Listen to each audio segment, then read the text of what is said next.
the man in the street. So tonight we're going to tackle a very special topic of uh, healing the national rift, the post-election blues. So I'm Brother Mark Schenk. I'm the provincial minister of the Capuchin province of St. Conrad.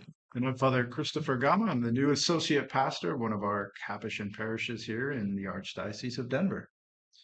And we have with us this evening a very special guest, Dr. Will Bledsoe.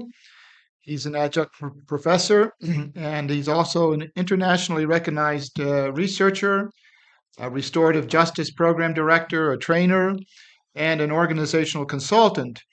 And importantly, he's the author of The Restorative Way, Harnessing the Power of Restorative Communication to Mend Relationships, Heal Trauma, and Reclaim Civility One Conversation at a Time. And so we thought it was very good to have you on this evening. We're so appreciative that you could come all the way down here to be with us this evening and help us talk about this conversation about how can we do our little part to heal this national rift. Cool. Well, thank you, and thanks for inviting me to participate in this conversation. It's an important step, so thank you. Glad to be here. Good. So, of course, we welcome your questions this evening. You can put them onto the chat right there on YouTube, or you can send them by email to inthehood@capuchins.org. So we'll get started here, but let's start with a brief prayer. Sure. Yeah, I thought it was fitting tonight to use the prayer of St. Francis, a prayer of peace. It's going to be a little bit modified, but hopefully you get the gist of it. Let's pray together. In the name of the Father, of the Son, and of the Holy Spirit. Amen. Amen. God, we ask you to always make us instruments of your peace. Where there is hatred in our world, help us to bring your love. Where there is offense, help us to bring the force of your pardon. And where there is injustice, help us to bring your truth.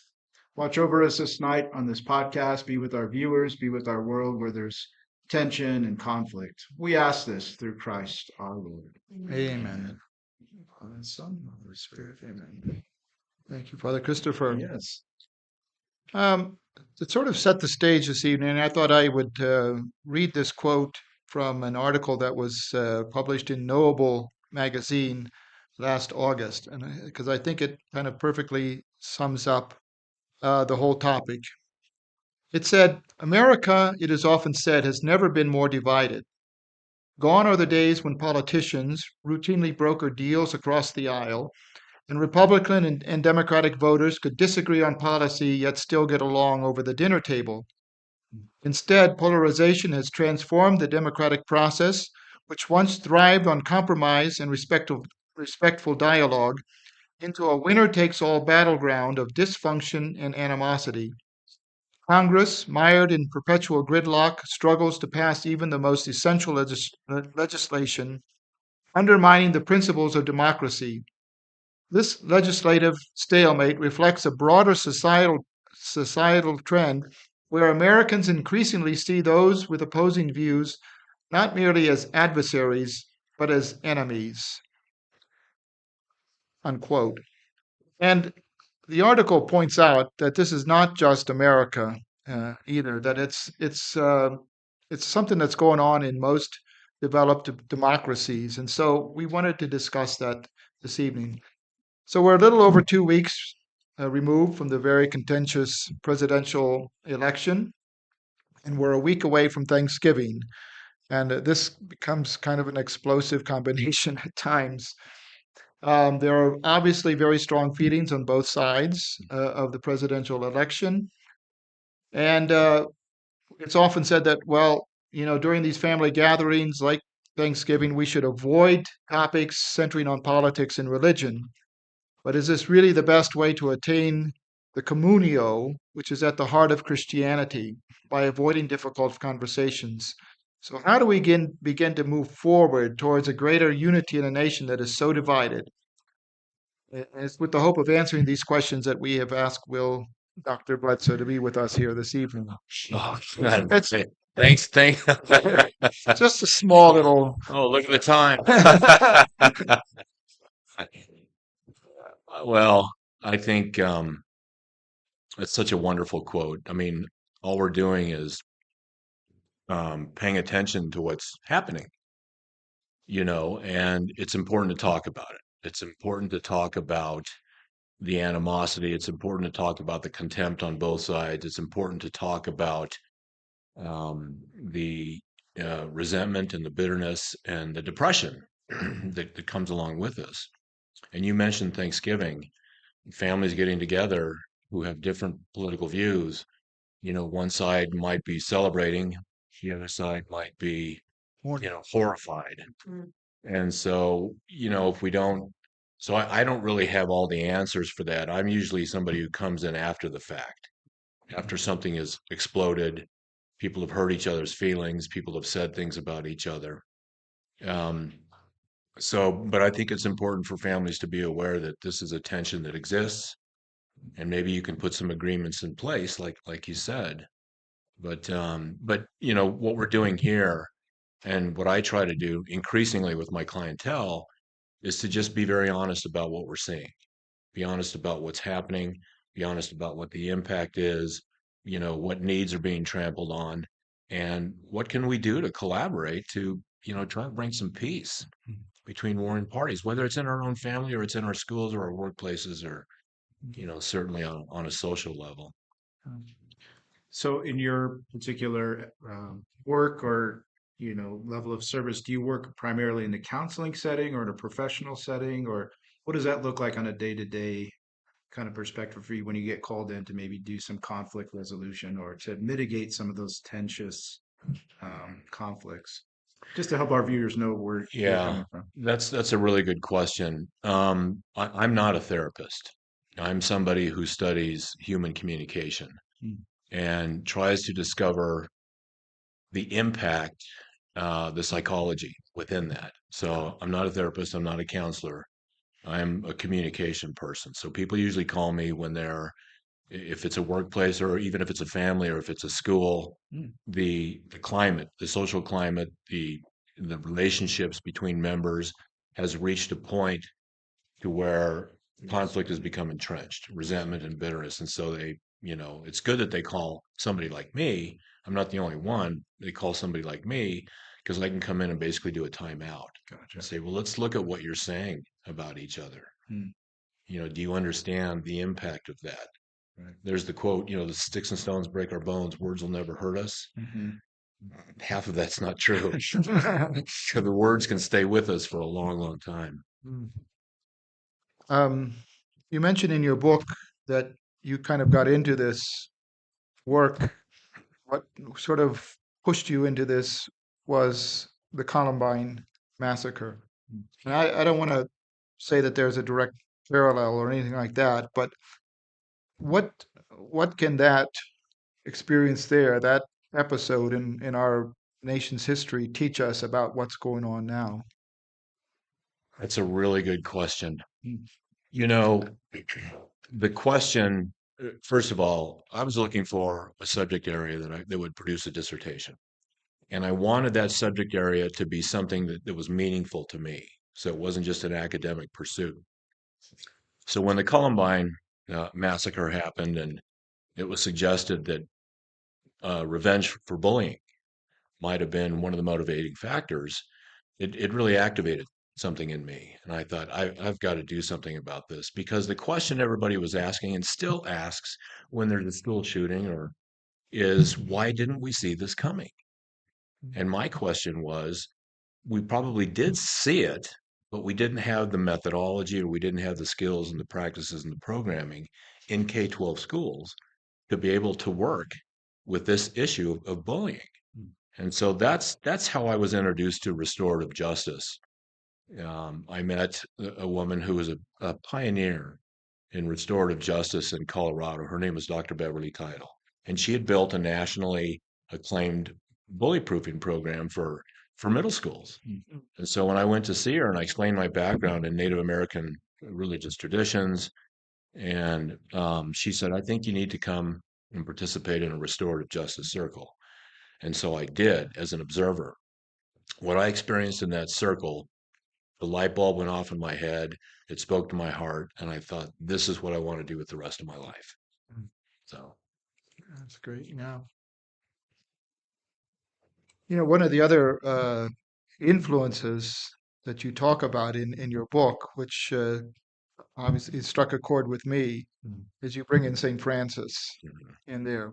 And you talk a lot about the peace prayer of St. Francis and how that uh, impacted you personally in your life, but then has also sort of carried over into your work. You want to talk a little bit more about that? Like, what can St. Francis teach us about this present moment, what we're going through, and how maybe we can come through it? Hmm. Well, I'm not a scholar on St. Francis, Mhm. I have just found a lot of um, consolation when I recite the prayer. Let me be an instrument of your peace. So, for me, it soothes me. So it's a personal restorative practice. Mhm. And the second thing is that, and this is where I think it's really come to the forefront in my work, and that is that a lot of the training that I do is what's called trauma responsive communication. Mhm. And trauma responsive communication is how do we interact with somebody who's really distressed, somebody who's overwhelmed, somebody who, is either completely checked out or somebody who's very hyper aroused. What kind of communication can we use to help that person shift their perspective of their experience in that moment and then guide them in partnership towards getting some help, some healing? And so when I think about that first statement, let me be an instrument of your peace. What is that instrument in those moments of distress? And looking at the neuroscience of communication, it's the sound of our voice. It's the kindness that we have on our face. It's the it's our body language. It's the questions that we ask. It's the affirmations. I can see that this is really tough for you. I'm wondering if you're feeling this. So we're guiding them through a restorative process, and the whole thing is an instrument.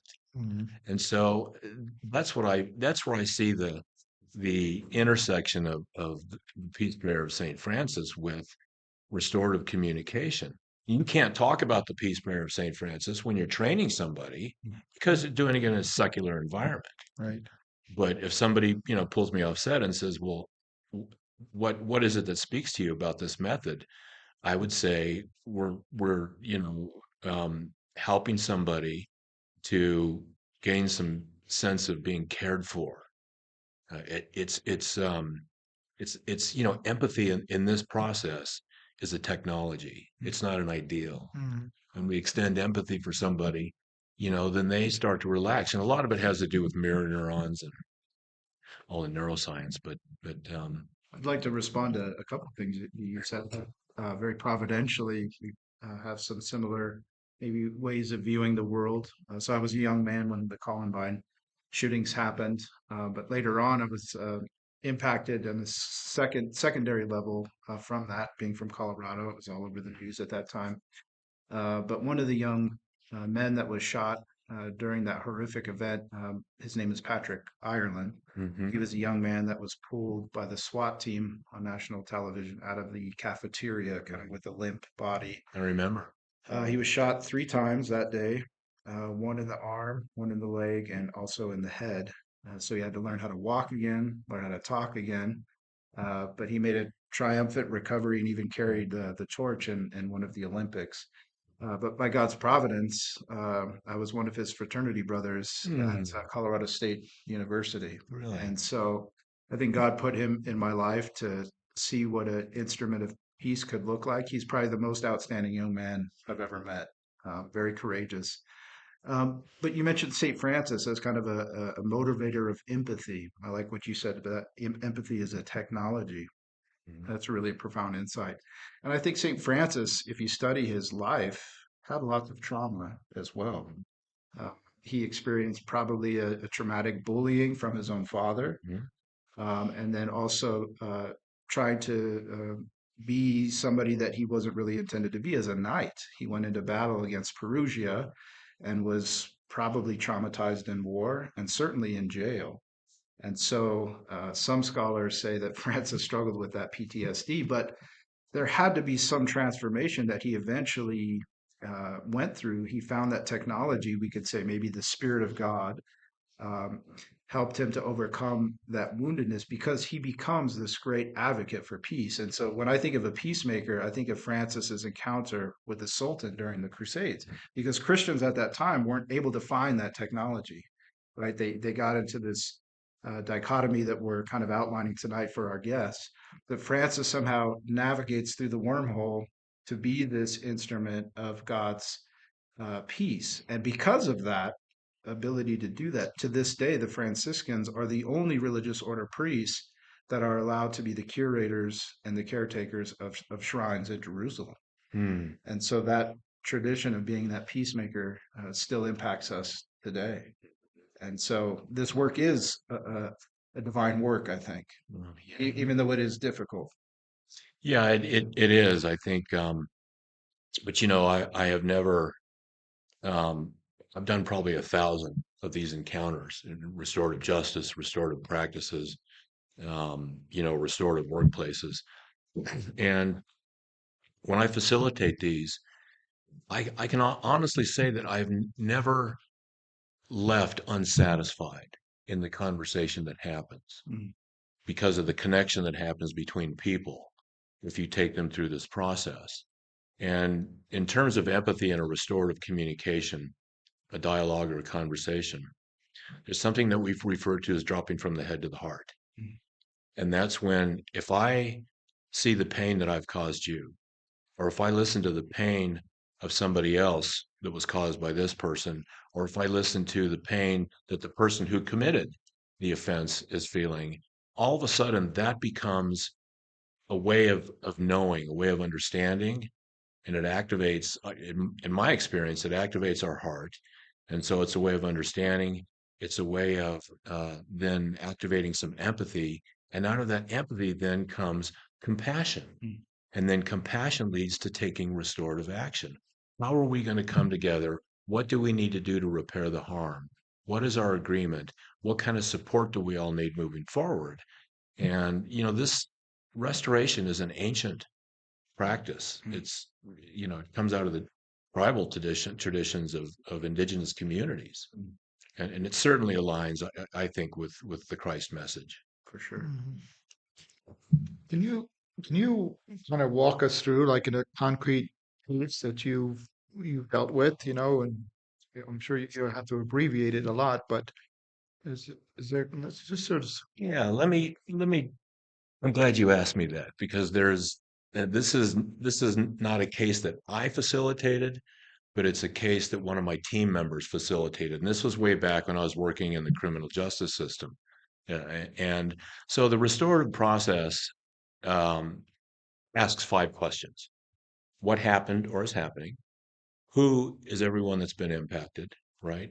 What was that impact emotionally, psychologically, maybe physically, maybe materially, from my perspective, spiritually.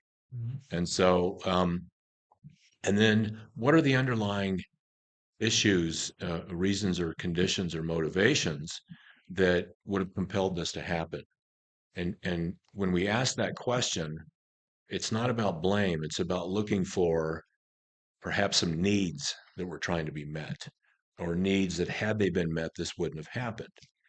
And then the next question is, okay, well, now that we've identified the harm, now that we have a pretty good understanding of what the underlying issues may be, now that we understand what the needs are, what is needed to repair? How can we meet people's needs moving forward? And then that discussion is wonderful because it's a collaborative, consensus decision-making process.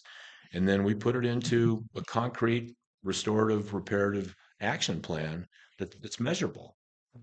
But there's one case that that people that have facilitated cases in Colorado know about. So there was a young woman, and she was a single mother. She had 2 kids, and she was working full time during the day, and she was going to nursing school at night. And she late one night, she she left nursing school. She pulled out onto a highway, didn't see a motorcyclist coming, and the motorcyclist hit her and died. So, she was facing a felony charge. And so the judge, in her wisdom, referred this case to the restorative justice program. And so in that circle, it was some of the family members of the deceased. It was this young woman, and it was two facilitators. Um, I can't remember if there was a policeman there or not. But anyway, in the process, when the facilitator asked the family, "Can you please talk about the impact?" They were able to share what a tragic loss this was, how central he was to their lives and their family, and how important. And he was looking forward to retirement. And so then, and of course, that's really important for the family to be able to say, "This is how much we value this person." But then the question shifted over to the young woman and asking her, "Well, how did this impact you? What has it been like since?" Key question. She, felt horrible, obviously, but she said, "Well, I'm going to need to." We asked her, Since that happened, what's the impact?" "I might have to drop out of nursing school. I'm probably going to have to pick up a second job. I don't know what I'm going to do to take care of my kids, the child care. I've got these legal bills." And so the needs started to surface. And so when we went to the reparative stage, what needs to be repaired, the family of the deceased said, "Well, here's what we need to have happen. We need you to stay in nursing school, and we're going to pay for it. Wow. You need childcare. We'll take care of your kids while you go." I still get really moved when I remember this, but we're going to take care of your kids, but you've got to stay in nursing school. So that is a truly transformative, Yeah. powerful, healing moment that wouldn't have happened had these people not come together in a circle and gone through this very simple, structured process to arrive at a place of profound love and empathy. I mean, to me, that's so. Yeah, it seems like one of the steps that's needed. Um, I'm relatively a novice coming to this, concept of restorative justice. It's certainly the Catholic Church teaches it. It's built on other topics that we've talked about here on the podcast, uh, human dignity, etc. But one of the things that seems challenging is the language, right? The accuracy in the language, the authenticity that's needed, and kind of just being honest about what has happened, right? And there's almost a humility that's required there, an ability to correct one's ways. But it seems for me the challenging piece, I can see very clearly the individual case. So thank you for painting that picture for us. But when we talk about the institutional rift or the Mhm. injustice or the lack of trust on that kind of bigger scale, that to me feels much more overwhelming. Well, I'm glad you made that comment. Um, One of the things that I say in the book is that for some reason we are addicted to retribution. Mm, we It's about power, it's about control, mm, it's about force, it's about dominance. And retribution, we're taught from a young age. Retribution is such a traditional, common, typical way of responding to errant behavior when people make mistakes. We rush to punish. right. It's punishment, punishment, punishment. And the thing about restoration is that it's not that. Mhm. Justice is about repairing the harm Right. as opposed to punishing. So, Yeah, and to me, that's biblical as well. I just got a memory of the Old Testament, right? When Cain kills Abel, God doesn't punish him with, divine justice. He marks his head in some unique way, but allows him to wander the earth, and no one else is able to deal with him in that sense of justice. It was for him and God to figure out how that justice was going to be restored.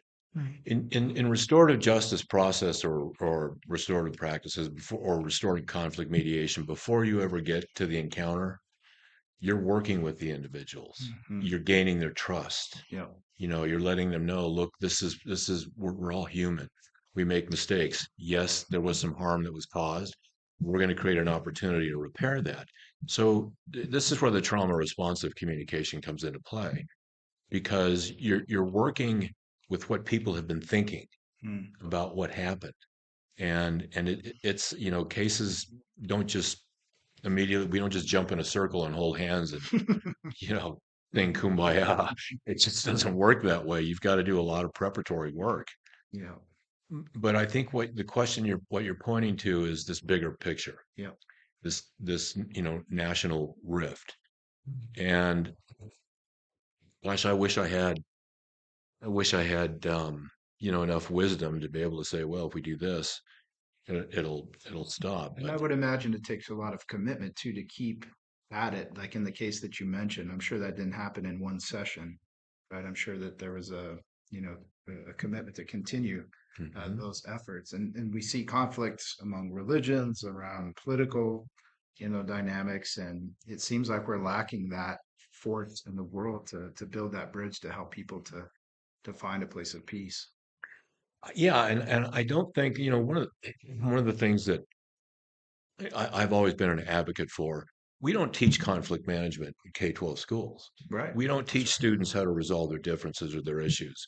And even if you're in high school or even into college, you may take a public speaking course, but we don't teach human interaction. And human interaction, the way it's studied, it comes out of the humanities, and so it's about ethical treatment of others and how we speak with each other. And I think one of the things that is makes me sometimes want to go crawl under a rock is we don't fully understand how the words we use, the language we use, can be either tools or weapons. And it's easy to say that, but we don't appreciate what the negative impact of that is on our souls, on our spirits, on our communities, on the way we feel about ourselves, and certainly in our institutions. And so until we, it's almost like doing an intervention with somebody. Until we stop and say, look, do you realize that what is being said, the rhetoric on both sides, we stop and realize that is killing us. Because I'm a communication guy, I look at communication as being not just the delivery of information, Mhm. but how we construct and constitute our relationships with each other. That's why if a workplace or a school, calls me or my partner and says, we're having an issue with bullying, we're having more faculty are at each other's throats, parents are after us, all this, you have to help them see that you're not going to resolve it in one conversation. Mhm.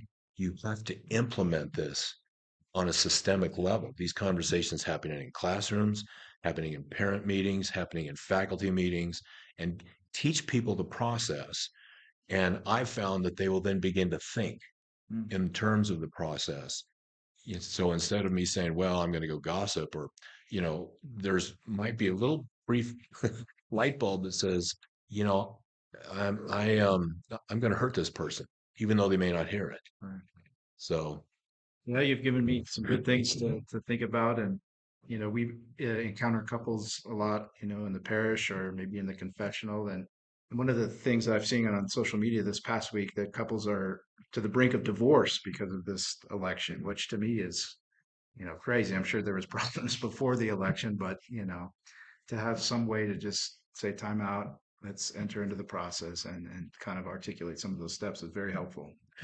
one of the things that because I've done those cases, Mm. right? This was, and it wasn't even this last election; it was the election before. Um, the silence was deafening in the house, and the parents would come home. They'd each go to their little social media rooms. They would turn on and the echo chamber of and then there was this coldness and this bitterness and this animosity. It was this kind of silence. And so the way through that for them was to do an impact inventory. How is this impacting your youngest? How is this impacting your middle? How is this impacting your oldest? What are the changes in behavior that you're seeing? And so it's always about the impact. If you can get people open their eyes and see the impact, unless they're, pathological narcissist, if you can get people to see Which happens. which happens, yeah, of course, but at least to see the impact, see the damage that it's causing, not only to them, but other people that's in their in their circle, their family or work team, or but impact is really the key to shifting a person's perspective from my own self-interest, my opinions, my entitlements over to, oh, I really see how I'm doing this and we're doing this. It sounds, what I kind of brought to my mind is what we were taught when I was going through a hospital chaplaincy course, what they called active listening. When they first pitched this, it's like, I mean, I know how to listen. I mean, what is this active listening? But there's a technique. I mean, and it's something you have to learn over time, where you repeat back Mhm. what you heard to make sure that you heard correctly. And I think this, I mean, that was so helpful in my life, and it seems to me that's something that's absolutely missing in our society today, or very uncommon. Everybody has passive listening, where they hear three words and they've already started to formulate their response, Yeah. and they're not interested in really knowing what the other person is saying. They just want to know, how can I attack Mhm. that idea? Right. And so yeah, I appreciate what you're saying. I mean, I think that's the so much of the key is just, am I really listening to what the other person has to say, where they're coming from, you know? And Yeah, that takes patience. yeah, yeah. It takes a lot of patience. You just said something that's really important. We, to go along with not teaching kids in schools how to resolve differences in conflict management, conflict resolution, we don't teach them about listening. Mhm. I still have trouble with it. But you said something really important, Mark, and that is, when we actively listen to somebody, we come back with, let me see if I understand what you're saying. You're saying ABC. Do I have that correct? Is that right? Um, and curiosity statements. I'm wondering if, I'm curious if, and it's all about giving the other person space. That's called holding the space. And in the book, there's the shift technique, the H. So it's an acronym for the process, but the H is, we hold a space of emotional safety and empathy for them. And one of the ways that we do that is through our voice and the questions we ask. You know, this seems like it's really challenging for you. I'm wondering if you're upset about something. I'm wondering if something has happened. Would you be willing? As another question, ask permission. Would you be willing to let me listen to your story? Mm, that's powerful. It is, and it co-regulates the interaction, Mhm. because you're right. I mean, we just, it was, Kenneth Burke was a literary philosopher. He said human beings are symbol using, symbol misusing animals. And so, the way we listen and our words can either build bridges or start wars. Right. Yeah. So I'm glad you mentioned that about active listening. There are other phases to it, empathic listening. Like you also mentioned, there's also retributive listening. Yeah. Like, where am I going to get my in? Where am I going to get my edge? Where am I going to get my ability to manipulate and get my point across? So, but we don't. And the other thing is evaluative listening, as opposed to just observational listening. So there's a whole range of really important listening skills. One of the curiosity I had after reading your book, and just, this is, and I think it has something to say with our topic tonight. I mean, you mentioned, the first example that you gave in your book, you're dealing with somebody who did something horrific, And I'm sure you must deal with that all the time as people who've done some horrific things, and you're sitting there with the victims, and I imagine the victims sometimes probably turn their anger on you. I would Mhm. just guess, because like it almost seems like you're taking this guy's side, and he did these horrific things. Mhm.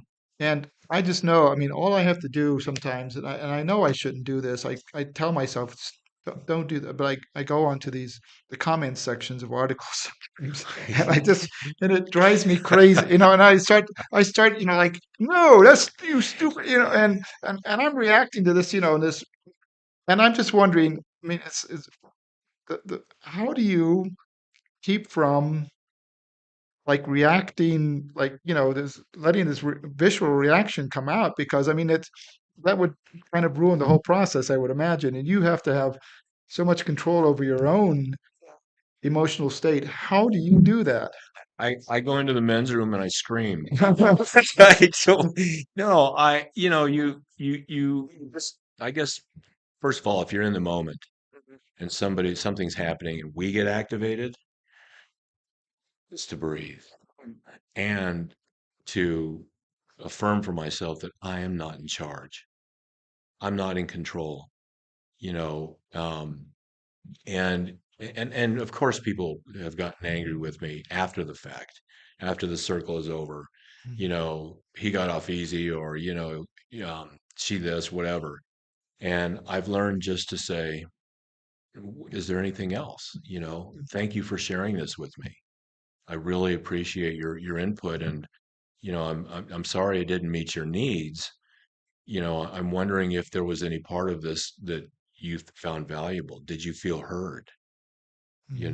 Mm. So, but it's look, nobody's perfect. It's the human condition, and I strive for peacemaking. Doesn't mean I'm an expert. Mhm. Yeah. you know Your question, Brother Mark, reminded me of that scripture passage from my novitiate. I would write it in my journal, but I'm still learning it. It's at Proverbs 29:11. A fool utters his anger, but a wise man keeps it back and stills his tongue. That's difficult.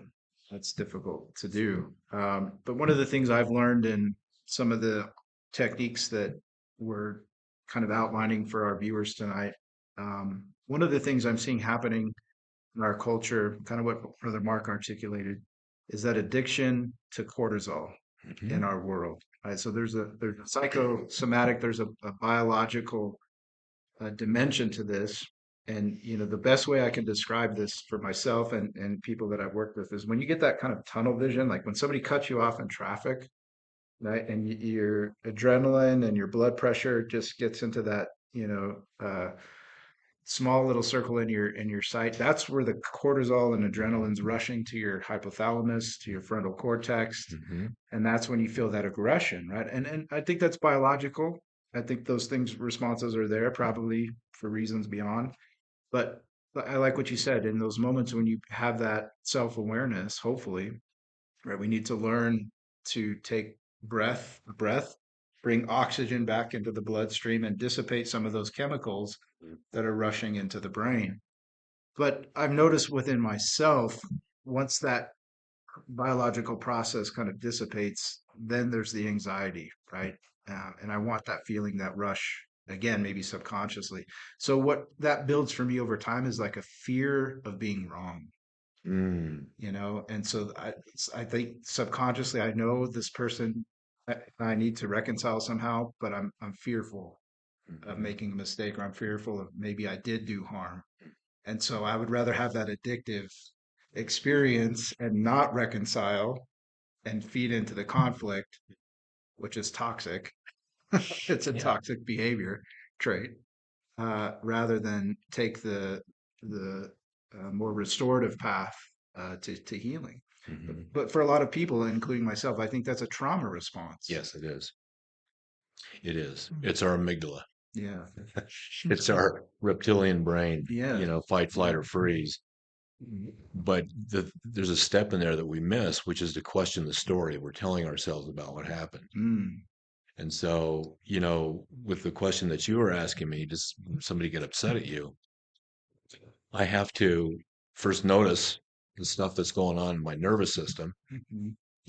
but then also is to just ask myself, well, what's your narrative? What story are you telling yourself?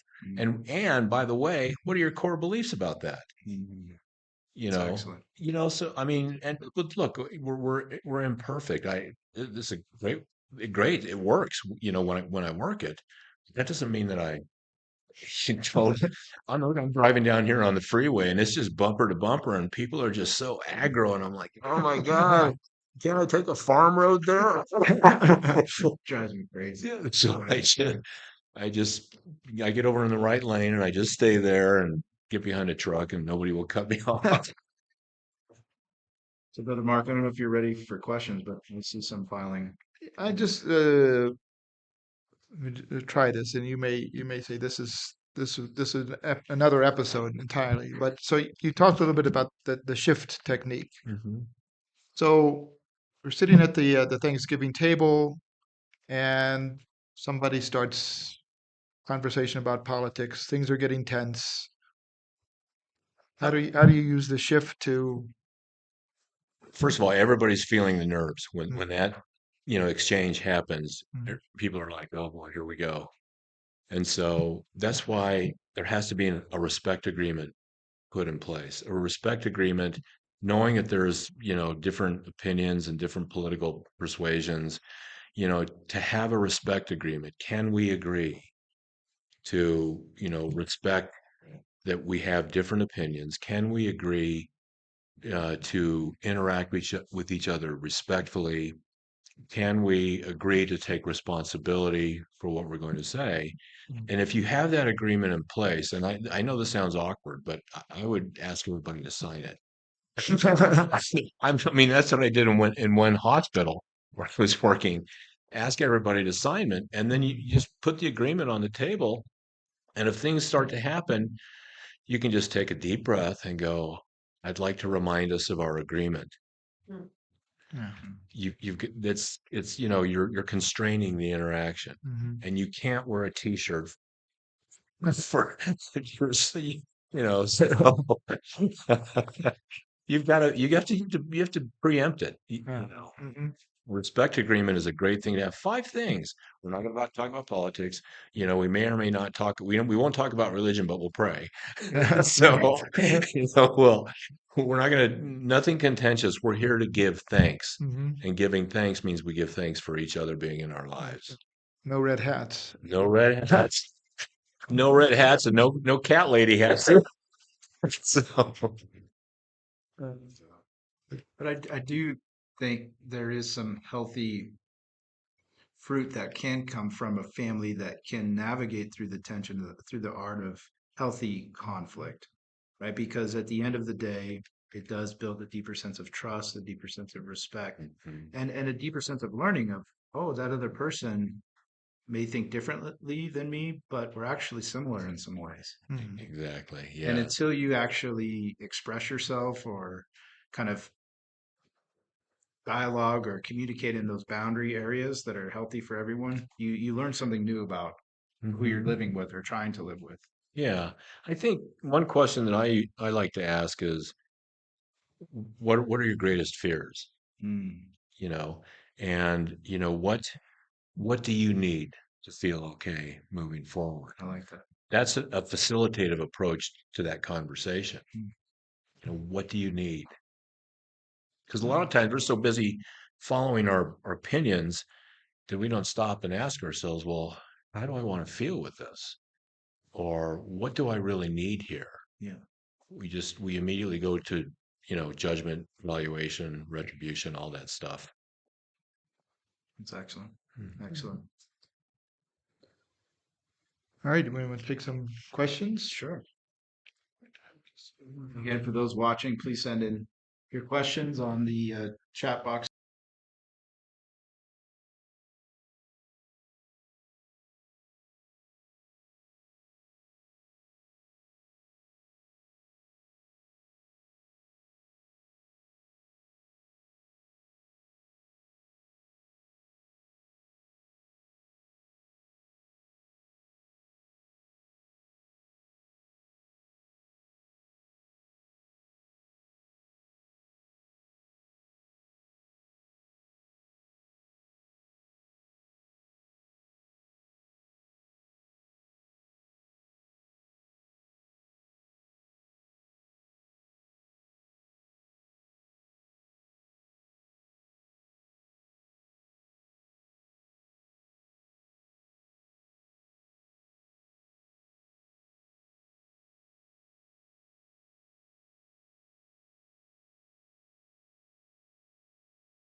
you know, sometimes just having some time and space before we have those conversations is really important because right now things are pretty heated.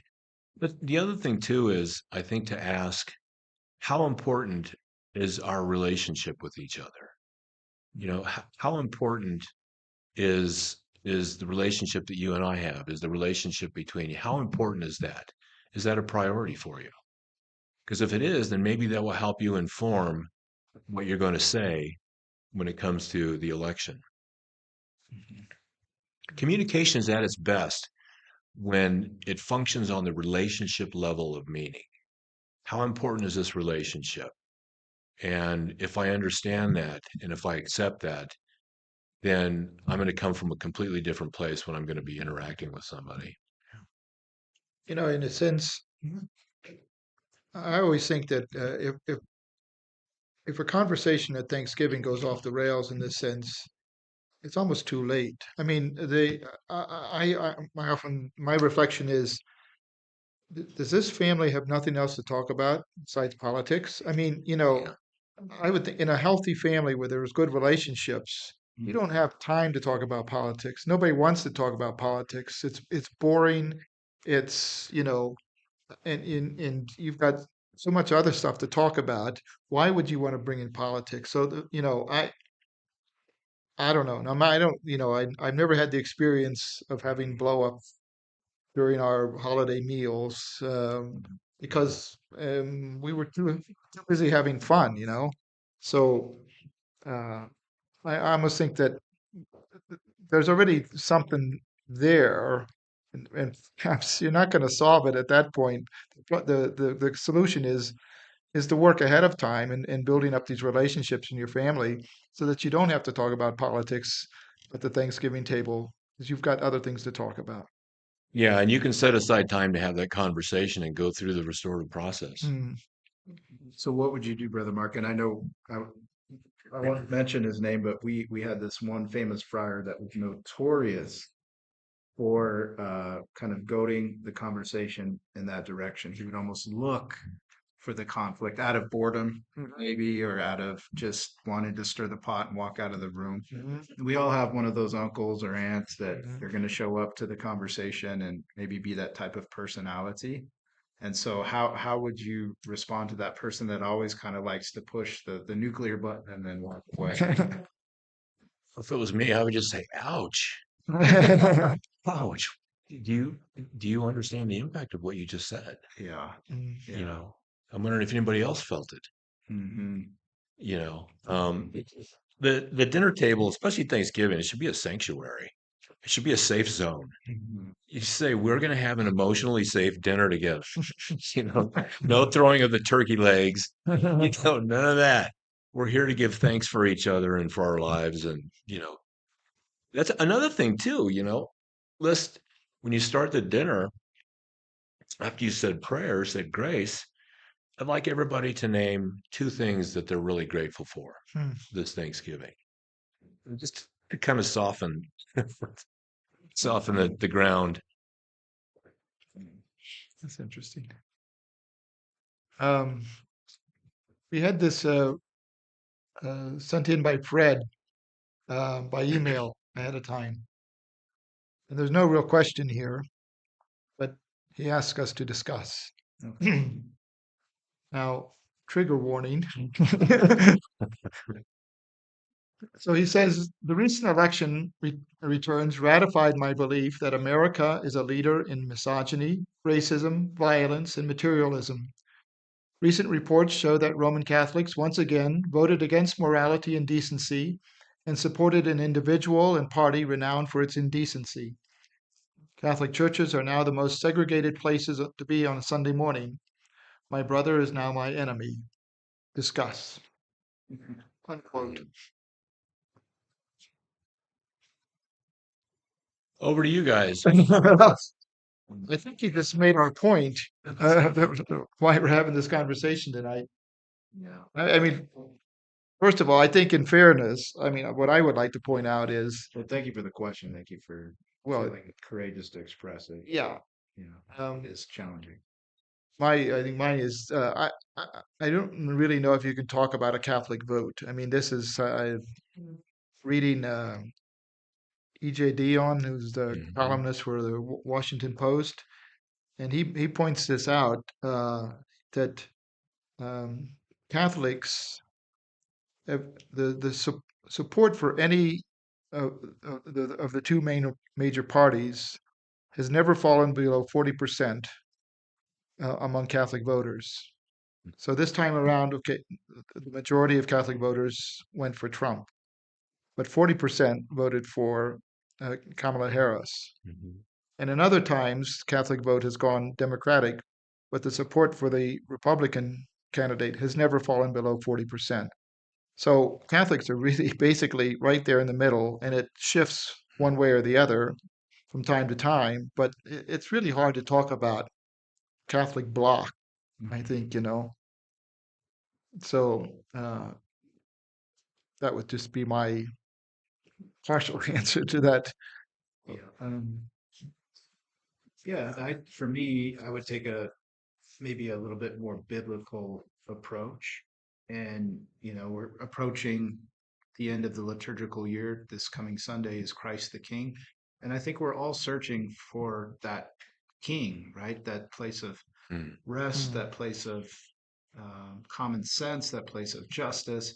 And we're never truly going to find that in this world. One of the most powerful images I had in my office. So I was a military hospital chaplain for the Army for about 2.5 years. I had lots of different art and different sports posters in my office, but the one that always struck men and women that came in who are fighting for this country. I had this image. I don't know the name of the artist, but the title of the image is Christ the Prince of Peace. And behind Christ, who's kind of majestically walking in a white robe with the tree of life on his garment, were all the history of every soldier that's ever fought in any major kingdom, all the way back to the ancient biblical times. And off in the distance were the two trade towers that had fallen. And so Mm. you had soldiers from the Vietnam era, from the Gulf War era, from the French Revolution, from the Spanish Civil War to the Roman Empire. And all of these soldiers were kneeling down as Christ is walking through the broken civilization. And the look on their face is like, finally, I found peace. Mhm. mm, I found that sense of rest for myself, right? And so what I would say to our viewer tonight is I hear your frustration, but I think to me that what your cry is for that eternal kingdom that we're all searching for, and there's some sense that we're not ever going to find that in this life, right, yeah, and that's okay. I think that's true. I mean, I often think about the fact that the earliest Christians in Rome prayed for the emperor who Mhm. was putting them to death, Right. but it was important to them to pray for the civil leaders. Mhm. And the fact that uh, God, I mean, with their belief that even in this sense evil regime, God can bring good out of this, and God can always bring good out of the worst situations. And so, who knows? You know, uh, you may think that this is we've just elected an evil regime, but who knows what God has in mind for this, Absolutely. and um, what God can bring out of this. So, um, I like what you just said, Mark, because I really think that's the whole point. People say, what can I do? The next 4 years are going to be ABC. How can this happen? Or right on finally. I mean, so the real question is, what can I do? It's the quote at the beginning of the book by David French, where he said, and Richard Rohr says this too, we get so focused on the big thing and the big changes that need to happen that we don't pay attention to the thing we can do right in front of us, the small things. And so that's why I like my little area of restorative communication, because it's a small thing. But the other thing is that, so what can we do moving forward?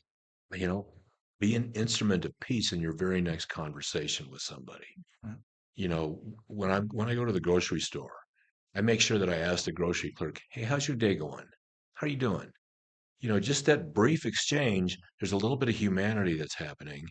And I feel better walking out of there because I've been connected with somebody. And I really do think it's about, okay, if I'm feeling this, where can I go connect? Mhm. You know, who can I connect with? Who can I give a hug or whatever? That's great. Yeah. So it makes me think of G.K. Chesterton. Once somebody asked him, "What's wrong with the world?" And he said, "I am." Yeah. You know, and it's that if we could only change ourselves for the Mhm. better, we've already done something good for the world. Yeah. Like Gandhi, be the change you want to see in the world. Right. Was Yeah. that Gandhi? Maybe it was. I think it was Who say Gandhi. it Maybe it is? was Buddha. Can we take one more question? Yeah, so this one came in from Gene via email. Thank you, Gene. It says, Dr. Bledsoe, can you offer some practical tools that I can employ when trying to de-escalate a political conversation, especially when I don't agree with the position? Well, I think you've already touched on some of that, but thank you, Gene. There's something else that I haven't mentioned, Gene. That's such a great question. One of the things that I've learned to do when when someone is being confrontational with me, if they're angry or you know, and they're being very aggressive, I do this thing called verbal aikido. It's where you take that person's energy and you return it back with empathic statements. So, you know, I can see that this is really upsetting. I'm wondering if you'd be willing to work this out a little later, because right now I'm uncomfortable with the energy that's coming at me. I want to work through this with you. I think that we can work through this together because I care about you.